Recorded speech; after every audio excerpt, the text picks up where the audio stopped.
ना करें। सिर्फ एग्री से मकसद नहीं है। मुझे एक लाला लतीफ आफरीदी माजर के साथ 1 मिनट टाइम लूंगा क्योंकि मैं कराची से आया हूँ। इसलिए आया हूँ कि अयूब खान ने जनरल अयूब खान के दौर में एक चहीता खुशामद परस्त आदमी उसके पास गया, बोला मेरे बेटे को असिस्टेंट कमिश्नर बना दो। बोला यार असिस्टेंट कमिश्नर में तो सर्विस का इंतजाम होता है, पब्लिक सर्विस होता ही होता है, मैं तुम्हें हाईकोर्ट का जज बनाता हूँ।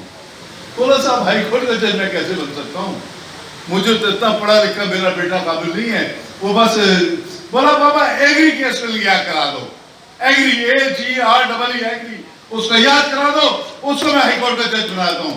हमें ऐसे एग्री वाले जजेस नहीं चाहिए, बोल्ड कुव्वत ताकतवर जजेस, ऐसे जजेस जिनका म्यार हो, जिनके फैसले बोलते हों।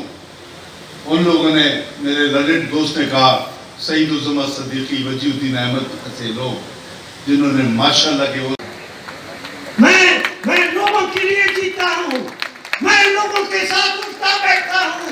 मुझ पे जो लोगों के जज्बात हैं, जो एहसासात हैं, वो मेरे एहसासात हैं।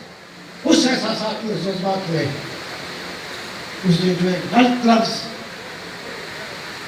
निकल गया, मुझे बहुत अफसोस है कि सरबराही उसके लिए खाली पड़ी रहेगी। हमारा मुतालबा है वो 10 लाख पेंशन जो है या जितना है तकरीबन इतना है